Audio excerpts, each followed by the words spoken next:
Hi friends, പുതിയ വീഡിയോയിലേക്ക് എല്ലാവർക്കും സ്വാഗതം. വെറുതെ ഇൻസ്റ്റഗ്രാമിൽ റീൽസ് കണ്ടുകൊണ്ടിരിക്കുമ്പോൾ എൻ്റെ കണ്ണിലുടക്കിയ ഒരു കണ്ടൻറ്റും അതിൻ്റെ ഒരു ക്യാപ്ഷനുമാണ് ഈ വീഡിയോ ചെയ്യാനുള്ള കാരണം. അതിലവർ പറയുന്നത് അൺലവ് എന്നൊരു വേർഡാണ്. ഈ ഇടയ്ക്ക് ഇറങ്ങിയ ഒരു പടമുണ്ട്. നഷ്ടപ്പെട്ടു പോയ പ്രണയം വീണ്ടും ചെറുതായിട്ടെങ്കിലും ഒരു ദിവസമെങ്കിലും ഒന്ന് ആസ്വദിക്കാനോ അല്ലെങ്കിൽ ആ പ്രണയിച്ച വ്യക്തിയെ ഒന്ന് കാണാനോ ആഗ്രഹിക്കുന്ന രണ്ടുപേരുടെ കഥ പറയുന്ന ഒരു പ്രണയം. ഇത്തിരി നേരം എന്നാണ് ആ മൂവിയുടെ പേര്. ആക്ച്വലി ഞാൻ ആ മൂവി കണ്ടിരുന്നു. അതുകൊണ്ട് തന്നെ അതിനകത്ത് ആ ക്യാപ്ഷൻ വന്നപ്പോൾ എന്താണെന്ന് അറിയാൻ ആകാംക്ഷ തോന്നി. ഞാൻ അതിനെക്കുറിച്ച് ഗൂഗിൾ ചെയ്ത് നോക്കി. അപ്പോൾ എനിക്ക് തോന്നി ഒരുപാട് പേര് ഫേസ് ചെയ്യുന്ന ഒരു കാര്യമാണ് ഇതെന്ന്. ശരിക്കും നിങ്ങൾ പ്രേമിക്കുന്നവരെ അല്ലെങ്കിൽ പ്രേമിച്ചിരുന്നവരെ വീണ്ടും പോയി കാണണം, അങ്ങനെ എൻജോയ് ചെയ്യണമെന്നല്ല ആ മൂവിയും പറഞ്ഞു വെക്കുന്നത്. നമുക്ക് ഈ കണ്ടൻറ്റ് എങ്ങനെ തുടങ്ങാമെന്ന് ഞാൻ ഒരുപാട് ആലോചിച്ചു. നമ്മുടെ ചുറ്റിനും ഒരുപാട് പ്രണയകഥകളുണ്ട്. ചിലത് വിവാഹത്തിലെത്തുന്നവ, ചിലത് പരാജയപ്പെടുന്നവ. എന്നാൽ ഇതിനിടയിലെല്ലാം മാറി നിൽക്കുന്ന ഒരു വിഭാഗം ആളുകളുണ്ട്. ഒന്നിക്കാൻ കഴിയാത്ത, ഇന്നും പ്രണയികൾ എന്ന് വിളിക്കാവുന്ന ആളുകൾ. അവർക്കിടയിൽ വഴക്കുകളില്ല, വെറുപ്പില്ല. ഇപ്പോഴും പരസ്പരം അവർക്ക് ജീവനാണ്.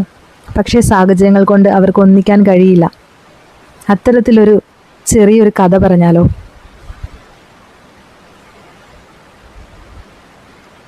നമ്മുടെ കഥയിലെ കഥാപാത്രങ്ങളുടെ പേര് അനന്തു, മീര എന്നാണ്. ഇവർ കോളേജ് കാലം മുതൽ ആരംഭിച്ച ഒരു പ്രണയമാണ്. ശരിക്കും പറഞ്ഞാൽ ഇവർക്ക് ഒന്നിക്കാൻ ജാതിയോ മതമോ അല്ലെങ്കിൽ വീട്ടുകാരുടെ എതിർപ്പുകളോ ഒന്നും ആയിരുന്നില്ല കാരണം. മറിച്ച് അവരുടെ ജീവിതത്തിലുണ്ടായ കുറച്ച് യാഥാർത്ഥ്യങ്ങൾ, അതായത് മീരയുടെ കുടുംബത്തിലുണ്ടായിരുന്ന ഉത്തരവാദിത്തങ്ങൾ, അനന്തുവിൻ്റെ ജീവിതത്തിൽ അവനെ നേരിടേണ്ടി വന്ന കുറച്ച് പ്രശ്നങ്ങൾ, തകർച്ചകൾ, അതെല്ലാം അവരെ ഈ തീരുമാനത്തിൽ എത്തിച്ചു. നമ്മൾ ഒന്നിക്കുന്നത് രണ്ട് കുടുംബങ്ങളെയും തകർക്കും, അല്ലെങ്കിൽ നമ്മൾ ഒന്നിക്കാത്തത് കൊണ്ട് രണ്ട് കുടുംബങ്ങൾക്കും നല്ലതേ വരൂ എന്നുള്ള ഒരു ചിന്തയിൽ അവരൊന്നിക്കാതെ പോയി. അവർ പിരിഞ്ഞു. ഇന്നവർ രണ്ടുപേരും രണ്ട് ജീവിത സാഹചര്യങ്ങളിലാണ്. അവർ വിവാഹിതരായിട്ടുണ്ട്. അവർ നല്ല രീതിയിൽ ജീവിക്കുന്നുണ്ട്. അവരവരുടെ കരിയറിൻ്റെ തിരക്കിലാണ്. അവർ തമ്മിൽ ഇപ്പോഴും ഒന്നും സംസാരിക്കാറില്ല. പരസ്പരം മെസ്സേജുകളൊന്നും അയക്കാറില്ല. സോഷ്യൽ മീഡിയയിൽ പോലും ബ്ലോക്ക് ചെയ്തിട്ടുണ്ട്. പക്ഷെ ആരും കാണാതെ അനന്തു ഇടയ്ക്കൊക്കെ മീരയുടെ പ്രൊഫൈല് നോക്കാറുണ്ട്. അവൾ സന്തോഷമായിരിക്കുന്നു എന്ന് അവൻ ഉറപ്പ് വരുത്താറുമുണ്ട്. മീരയാണെങ്കിൽ റേഡിയോയിൽ ഒരു പ്രിയപ്പെട്ട പാട്ട് കേൾക്കുമ്പോൾ അന്ന് അവർ കേട്ടുകൊണ്ടിരുന്ന ഒരു പ്രിയപ്പെട്ട പാട്ട് ഇപ്പോൾ കേൾക്കുമ്പോഴും അറിയാതെ ഒന്ന് പുഞ്ചിരിക്കുകയും ആ കണ്ണൊന്ന് നിറയുകയും ചെയ്യുന്ന കഥ ഇപ്പോഴും പറയാറുണ്ട്. അവർ പരസ്പരം സ്നേഹിക്കുന്നത് അത് നിർത്തിയിട്ടില്ല. അവരാ സ്നേഹം പ്രകടിപ്പിക്കുന്നത് നിർത്തി എന്നത് മാത്രമാണ്. ലോകത്തിന് മുന്നിൽ അവർ അപരിചിതരാണ്. പക്ഷേ ഉള്ളിൻ്റെ ഉള്ളിൽ അവരിപ്പോഴും പരസ്പരം പ്രിയപ്പെട്ടവരാണ്.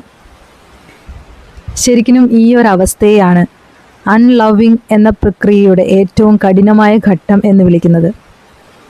സ്നേഹം ഉള്ളിലുണ്ടായിട്ടും അത് പുറത്തെടുക്കാൻ കഴിയാതെ ആ വ്യക്തിയില്ലാതെ ജീവിക്കാൻ പഠിക്കുക എന്നത് വലിയൊരു പോരാട്ടമാണ്.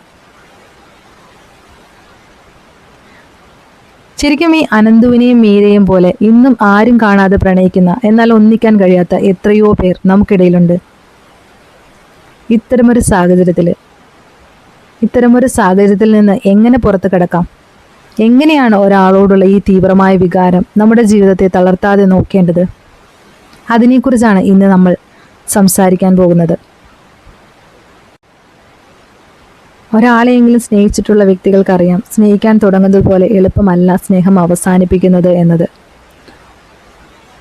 അതുകൊണ്ട് തന്നെ അൺലവ് എന്താണെന്ന് ഞാൻ ഇനി പറഞ്ഞു തരേണ്ട ആവശ്യമില്ല. ഒരാളോടുള്ള വികാരങ്ങൾ പൂർണ്ണമായും മായ്ച്ചു കളയുക എന്നതല്ല, മറിച്ച് ആ വികാരം നിങ്ങളെ തളർത്താത്ത രീതിയിലേക്ക് മനസ്സിനെ പാകപ്പെടുത്തിയെടുക്കുന്നതിനെക്കുറിച്ച് നമുക്കൊന്ന് നോക്കാം. എന്തുകൊണ്ടാണ് അൺലവിങ് ഇത്രയ്ക്കും കഠിനമാകുന്നത് എന്ന് നിങ്ങൾ ചിന്തിച്ചിട്ടുണ്ടോ? പലരും വിചാരിക്കുന്നത് സ്നേഹം ഒരു സ്വിച്ച് ഇട്ടിട്ടുണ്ടെങ്കിൽ ഓഫാകുന്ന ഒരു പ്രക്രിയയാണെന്നാണ്. എന്നാൽ എന്തുകൊണ്ടാണ് നമുക്ക് പെട്ടെന്ന് ഒരാളെ മറക്കാൻ കഴിയാത്തത്? അതിൻ്റെ കാരണം അഡിക്ഷനും ബ്രെയിനുമാണ്. പ്രണയത്തിലായിരിക്കുമ്പോൾ നമ്മുടെ തലച്ചോറിൽ ഡ്രഗ്സ് ഉപയോഗിക്കുമ്പോൾ ഉണ്ടാകുന്നതിന് സമാനമായിട്ടുള്ള രാസമാറ്റങ്ങളാണ് സംഭവിക്കുന്നത്. ഒരാളെ പിരിയുന്നത് ഒരു വിഡ്രോവൽ സിംറ്റംസ് അതുണ്ടാക്കും. ശരീരം ആ വ്യക്തിയെ വീണ്ടും ആഗ്രഹിച്ചുകൊണ്ടേയിരിക്കും. അതുപോലെ നമ്മുടെ ഭാവി സ്വപ്നങ്ങളുടെ തകർച്ച. നമ്മൾ ആ വ്യക്തിയെ മാത്രമല്ല സ്നേഹിച്ചത്, അവർക്കൊപ്പം നമ്മൾ കണ്ട സ്വപ്നങ്ങളെയും കൂടിയാണ്. ആ വ്യക്തി പോകുമ്പോൾ ആ സ്വപ്നങ്ങളും മരിക്കുന്നു.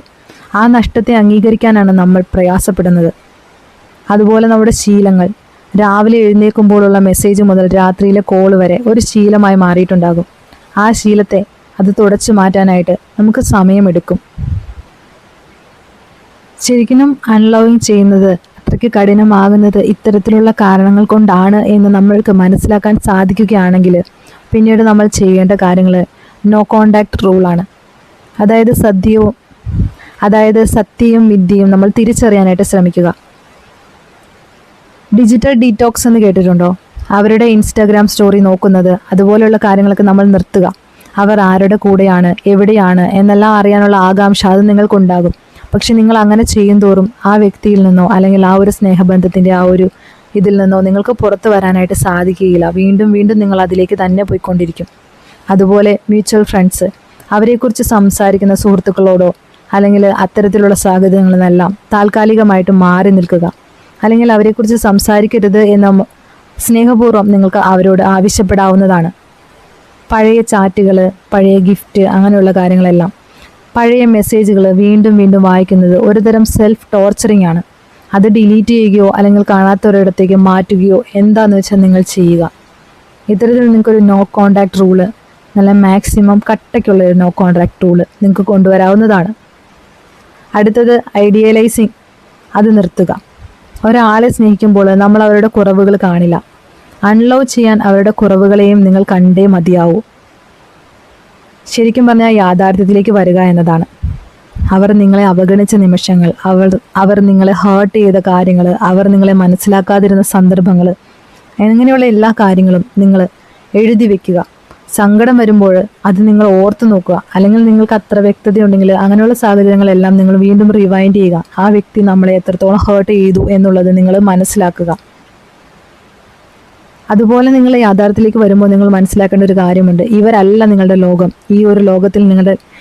ഈ ഒരു കാര്യത്തിൽ മാത്രം നിങ്ങളുടെ ലോകം അവസാനിക്കുന്നില്ല. അവരൊരു ദൈവത്തിന് തുല്യമായിട്ടുള്ള ഒരു വ്യക്തി അല്ല എന്നുള്ളത്.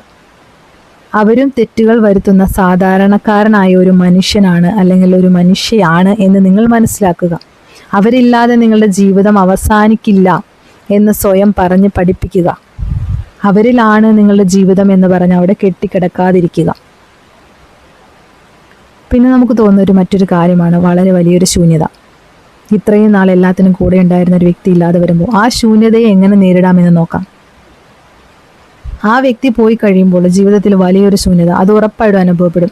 ആ സമയം നിങ്ങൾ വിനിയോഗിക്കുക. പുതിയ പുതിയ കാര്യങ്ങൾ പഠിക്കുക. ഒരു പുതിയ ഭാഷയോ അല്ലെങ്കിൽ കുക്കിങ്ങോ മ്യൂസിക്കോ എന്തെങ്കിലുമൊക്കെ പഠിക്കാനും നിങ്ങളുടെ ശ്രദ്ധ തിരിക്കാനുമായിട്ട് നിങ്ങൾ ശ്രമിക്കുക. തലച്ചോറിന് പുതിയ പുതിയ കാര്യങ്ങൾ നൽകുമ്പോൾ പഴയ ഓർമ്മകളുടെ തീവ്രത അത് കുറയും. അതുപോലെ നിങ്ങൾക്ക് ഈ ശൂന്യതയെ നേരിടാൻ പറ്റുന്നൊരു കാര്യമാണ് വ്യായാമം ചെയ്യുക എന്നത്. എന്തെങ്കിലുമൊക്കെ ഫിസിക്കൽ ആക്ടിവിറ്റീസ് നിങ്ങൾ ചെയ്യുമ്പോൾ നിങ്ങളുടെ ശരീരത്തിൽ അതിനനുസരിച്ചുള്ള മാറ്റങ്ങളുണ്ടാകും. ഇത് പ്രകൃതിദത്തമായിട്ടുള്ളൊരു കാര്യമാണ്. ഇത്തരത്തിൽ നിങ്ങളുടെ ശരീരത്തിലുള്ള എന്തെങ്കിലും ഫിസിക്കൽ ആക്ടിവിറ്റീസ് നിങ്ങൾ ചെയ്യുമ്പോൾ എൻഡോർഫിനുകൾ എന്ന് പറയുന്ന ഒരു കാര്യം നിങ്ങളുടെ ശരീരത്തിൽ ഉണ്ടാകുന്നുണ്ട്. അത് ശരിക്കും ആൻറ്റി ഡിപ്രസൻ്റ് ആണ്. നിങ്ങൾക്കിതിൽ നിന്ന് പുറത്ത് വരാനായിട്ട് അത് നിങ്ങളെ ഹെൽപ്പ് ചെയ്യും. പിന്നെ നിങ്ങൾക്ക് ചെയ്യാവുന്ന ഒരു കാര്യമാണ് സെൽഫ് കെയർ. നിങ്ങളെ തന്നെ പാമ്പർ ചെയ്യുക, നല്ല വസ്ത്രം ധരിക്കുക, യാത്രകൾ പോവുക, എനിക്ക് ഞാൻ മതി എന്നുള്ള ഒരു തോന്നൽ അത് ഉണ്ടാക്കിയെടുക്കാനായിട്ട് ശ്രമിക്കുക. പിന്നെ നിങ്ങൾക്ക് ചെയ്യാവുന്ന മറ്റൊരു കാര്യമാണ് പുതിയ മനുഷ്യനായിട്ട് മാറുക എന്നത്. ഈ വേദന അത് നിങ്ങളെ തകർക്കാനല്ല, മറിച്ച് നിങ്ങൾ കൂടുതൽ കരുത്തുള്ള, കുറച്ചുകൂടെ ബെറ്റർ ആയിട്ടുള്ള ഈ ഒരു റിലേഷൻഷിപ്പിലോ അല്ലെങ്കിൽ ഈ ഒരു സാഹചര്യത്തിൽ നിങ്ങൾക്ക് പറ്റിയ തെറ്റുകളെല്ലാം തിരുത്തി നല്ല രീതിയിൽ മുന്നോട്ട് പോകാനായിട്ട്, കുറച്ചും കൂടെ ബെറ്റർ ആയിട്ടുള്ള ഒരാളായിട്ട് മാറാനായിട്ട് ഈ സാഹചര്യം നിങ്ങൾ ഉപയോഗിക്കുക. അതിന് നിങ്ങൾ ഫസ്റ്റ് ചെയ്യേണ്ടത് അവരോട് ക്ഷമിക്കുക എന്നതാണ്. അവരെ വെറുത്തുകൊണ്ട് നിങ്ങൾക്ക് മുന്നോട്ട് പോകാൻ കഴിയില്ല. വെറുപ്പ് എന്ന് പറയുന്നത് മറ്റൊരു തരം ബന്ധമാണെന്ന് പറയാം. അല്ലെ, നിങ്ങൾ വെറുക്കേണ്ട ആവശ്യമില്ല. പകരം ആ വ്യക്തി ഇല്ലാത്ത ഒരു കാലത്ത് അല്ലെങ്കിൽ ഒരു ലോകത്ത് നിങ്ങൾ സന്തോഷമായി ജീവിക്കാൻ കഴിയുമെന്ന് സ്വന്തം നിങ്ങൾ സ്വയം ബോധ്യപ്പെടുത്തുന്നതിനെയാണ് നമ്മൾ അൺലവ് എന്ന് വിളിക്കുന്നത്. അതൊരു ഒറ്റമൂലി കൊണ്ട് മാറുന്ന പനിയല്ല. അതിന് സമയമെടുക്കും. ചില ദിവസങ്ങളിൽ നിങ്ങൾ വളരെ ആത്മവിശ്വാസത്തോടെ ആയിരിക്കും ഇരിക്കുന്നത്. എന്നാൽ ചില രാത്രികളിൽ ഒരു പഴയ പാട്ടോ അല്ലെങ്കിൽ ഒരു ഫോട്ടോയോ നിങ്ങളെ അത്രയധികം തളർത്തിയേക്കാം. നിങ്ങൾ ചിലപ്പോൾ ഉണർന്നിരുന്ന് കരയാനുള്ള സാധ്യതയുണ്ട്. പക്ഷെ അത് സാരമില്ല, അതെല്ലാം ജീവിതത്തിൻ്റെ ഭാഗമാണ്. ഒരു കാര്യം ഓർക്കുക, നിങ്ങളുടെ ജീവിതത്തിലെ ഏറ്റവും മനോഹരമായ ഒരധ്യായമായിരുന്നിരിക്കാം ആ പ്രണയകാലം. പക്ഷെ അതൊരിക്കലും നിങ്ങളുടെ ജീവിതമെന്ന ഒരു പുസ്തകമായിട്ട് നിങ്ങൾ മാറ്റരുത്. ആ ഒരു അധ്യായം അവിടെ അവസാനിച്ചു എന്ന് കരുതി പുസ്തകം അടച്ചു വെക്കുകയും ചെയ്യരുത്. ഇനിയും ഒരുപാട് പേജുകൾ ബാക്കിയുണ്ട്. അവിടെ നിങ്ങൾക്കായിട്ട് പുതിയ മനുഷ്യരും പുതിയ സന്തോഷങ്ങളും എല്ലാം കാത്തിരിക്കുന്നുണ്ടാകും. നിങ്ങളെ സ്നേഹിക്കാൻ തയ്യാറാകാത്ത ഒരാൾക്ക്, അങ്ങനെ ഒരാൾക്ക് വേണ്ടി നിങ്ങളുടെ ജീവിതം മാറ്റിവെക്കുന്നത് നിങ്ങളോട് തന്നെ ചെയ്യുന്ന നീതിയല്ല. ലോകത്ത് മറ്റാരെ സ്നേഹിക്കുന്നതിനേക്കാളും മുൻപ് നിങ്ങൾ നിങ്ങളെ സ്നേഹിച്ചു തുടങ്ങുക. ഈ വീഡിയോ കാണുന്നവരിൽ ആരെങ്കിലും ഇത്തരം ഒരു വേദനയിലൂടെ കടന്നു പോകുന്നുണ്ടെങ്കിൽ ഒന്ന് ഉറച്ചു വിശ്വസിക്കുക, ഇതും കടന്നു പോകും. കുറച്ചു കാലം കഴിയുമ്പോൾ തിരിഞ്ഞു നോക്കുമ്പോൾ ഈ വേദന അത് നിങ്ങളെ ചിരിപ്പിക്കും, അല്ലെങ്കിൽ ആ ഒരു സാഹചര്യങ്ങൾ നിങ്ങളെ കൂടുതൽ കരുത്തുള്ളവരാക്കും. കാരണം നിങ്ങൾ അത്രമേൽ കരുത്തരായും അന്ന് നിങ്ങൾ മാറിയിട്ടുണ്ടായിരിക്കും. അപ്പോൾ മറ്റൊരു വീഡിയോയുമായി വീണ്ടും കാണാം. താങ്ക്